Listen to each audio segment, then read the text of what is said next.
What if Qui-Gon Jinn's bold decision on Tatooine wasn't just about freeing a boy with a gift? What if it was the first step in a chain of events that would reshape the very foundation of the Jedi Order? Today, we'll uncover the consequences of Qui-Gon's promise to train Anakin Skywalker in the ways of the Jedi. Consequences that reached far beyond what anyone, even Qui-Gon himself, could have imagined.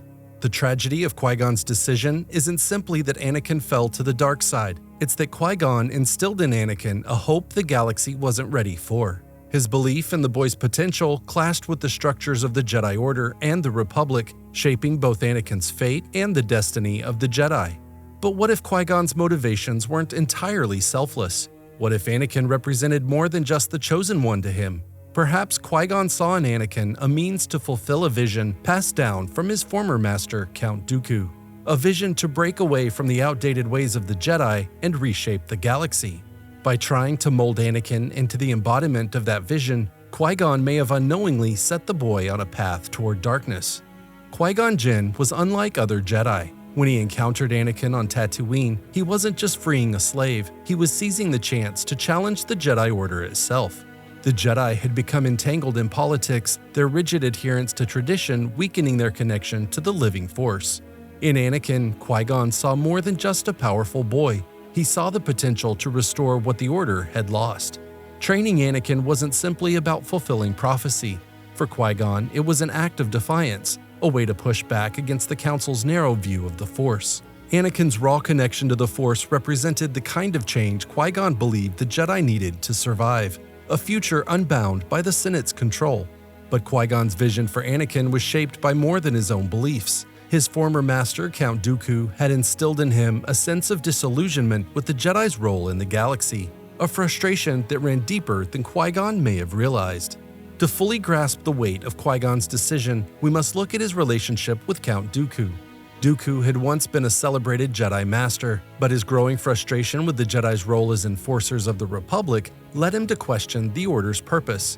He believed the Jedi had become agents of a corrupt government, losing their identity as true guardians of peace. Qui-Gon's bond with Dooku ran deeper than that of a typical master and apprentice.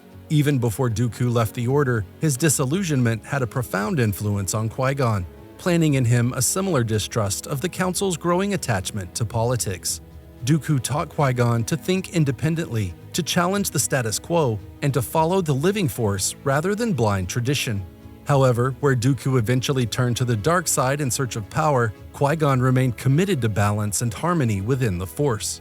When Qui-Gon found Anakin, he didn't just see a prophecy fulfilled, he saw an opportunity to carry forward the vision of a different kind of Jedi, one not bound by the Order's rigid traditions.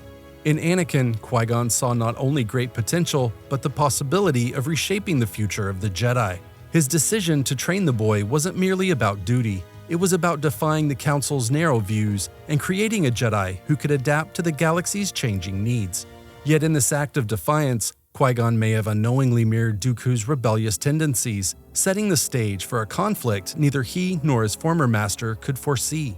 Anakin represented more than a gifted student, he was the embodiment of a chance to reshape the Order into something freer, more attuned to the living force. But by attempting to mold Anakin into this new vision, Qui-Gon may have inadvertently placed the boy on a path toward darkness, echoing the same rebellion that led Dooku astray. For Anakin, Qui-Gon's offer was life-changing. Having grown up as a slave, Anakin had known nothing but servitude and powerlessness. Qui-Gon's words were a promise of freedom and belonging. For the first time, Anakin saw the possibility of a future where he could control his destiny. Anakin Skywalker carried the weight of prophecy on his young shoulders. From the moment Qui-Gon declared him the Chosen One, destined to bring balance to the Force, Anakin was burdened by expectations that he barely understood. His deep connection to the Force made him stand out from other Jedi, but that connection also made him feel isolated, as though he didn't fully belong. Anakin was never able to reconcile his desire for attachment with the Jedi's doctrine of detachment, and this internal conflict grew as he matured.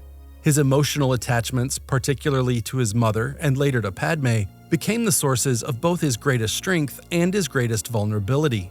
Qui-Gon's belief in Anakin gave him hope, but it was also a double-edged sword. The promise of greatness planted a seed of arrogance in Anakin, one that would be fed by Palpatine's manipulations. With Qui-Gon's death, Anakin lost the mentor who might have understood his emotional complexity, leaving him vulnerable to forces that would exploit his insecurities.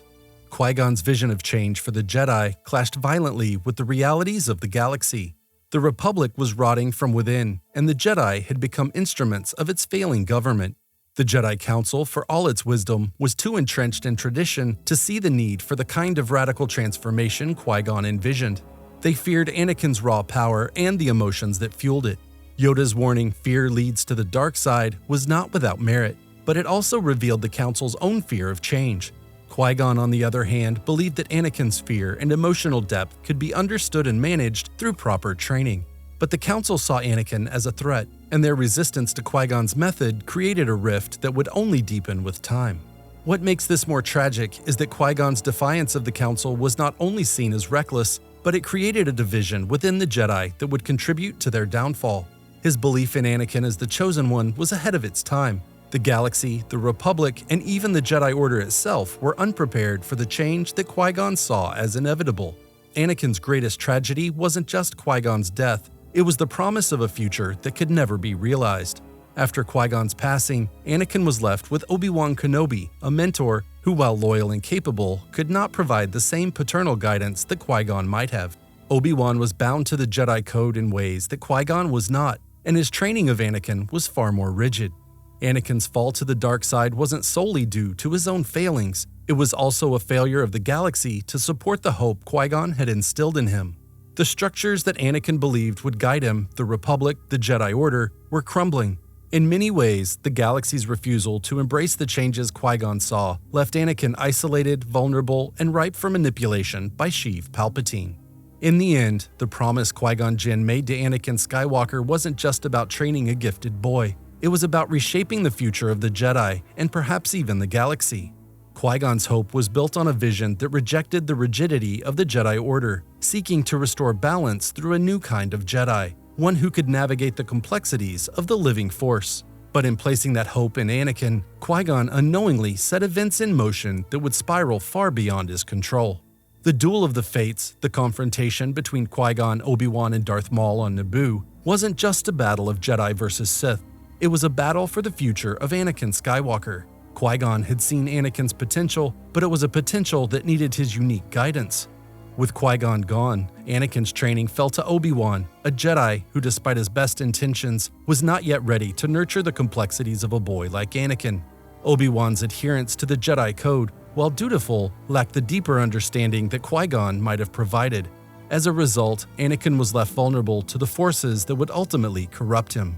The tragedy lies not in Qui-Gon's failure to save Anakin from the dark side, but in the fact that the galaxy wasn't ready for the future Qui-Gon believed in.